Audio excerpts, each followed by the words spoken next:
Здравствуйте, вы смотрите канал Денис у микрофона. Я искренне благодарен каждому за поддержку. И благодаря вам мы на видео можем добавлять теперь англоязычные субтитры для того, чтобы все могли узнать о том, что на самом деле происходит в религиозной жизни Украины. О том, как нарушаются права верующих и духовенства Украинской Православной Церкви. Это то, о чем нельзя молчать, потому что на это должны обратить внимание все правозащитные организации. Потому что, мне кажется, такого вопиющего нарушения прав верующих мир не видел, как минимум, уже 100 лет. С того момента, когда на тот момент большевистская власть наступала на права верующих, точно так же рушила храмы, закрывала их, пыталась перевести какие-то церкви в другую религиозную организацию, там были обновленцы, которые на тот момент сотрудничали с ними. Но, в общем-то, все это мы уже видели, и, к сожалению, уроков никаких не извлекли. И сейчас мы видим опять, как эта история повторяется. Безусловно, в центре внимания Киево-Печерская лавра, где продолжается молитвенное стояние, где денно и ношно произносятся молитвы. Святая Мария, Господь с тобою, благословенна ты в женах, и благословен плод чрева твоего, яко Спаса родила и душ наших. Где твердо представители Украинской Православной Церкви стоят на страже своей святыни. Мы можем увидеть молебен, мы можем увидеть, что вот тех вот фриковатых активистов стало гораздо меньше. Хотя там до сих пор присутствует тот же Пятый канал, там есть какие-то люди, которые пытаются провоцировать. И, судя по всему, очень непростой день будет завтра, потому что, насколько я знаю, глава организации ПЦУ Думенко будет служить в одном из храмов Верхней Лавры. И, вероятно, насколько я слышал, из регионов туда будут свозить людей. Некоторые из этих людей, быть может, или могут быть настроены достаточно агрессивно. Мы знаем, что происходит в регионах, мы знаем, что идут захваты, массовые захваты храмов по одному и тому же сценарию. Мы видели и Хмельницкий, мы видели Львов, мы видели Задубровку и много-много других городов. Но верим, что удастся выстоять как минимум верующим, прихожанам, и забирая камни, они не забирают веру. Забирая стены, забирая наши святыни, они не забирают самое святое, самое дорогое, что мы имеем, нашу Украинскую Православную Церковь. Также давайте посмотрим на Львов, где храм в микрорайоне Сихов сегодня был разрушен.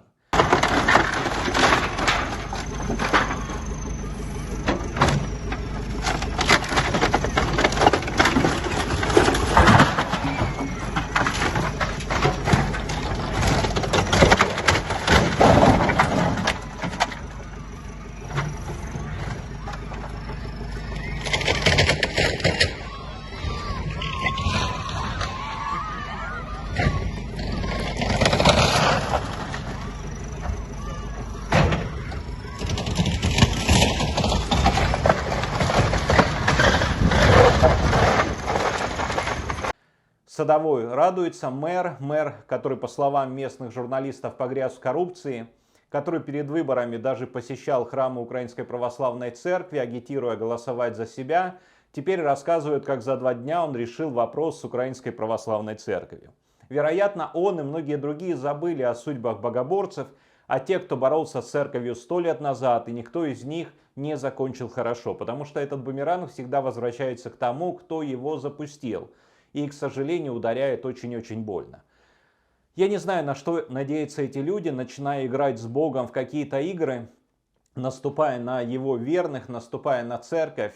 Но, к сожалению, мне хочется сказать, что очень-очень жаль этих людей, которые не понимают, что они делают. А если понимают, то вдвойне жаль. Потому что, к сожалению, им придется, понятно, что не здесь, быть может, но там ответить за каждое свое действие, которое было сделано, в том числе и против церкви.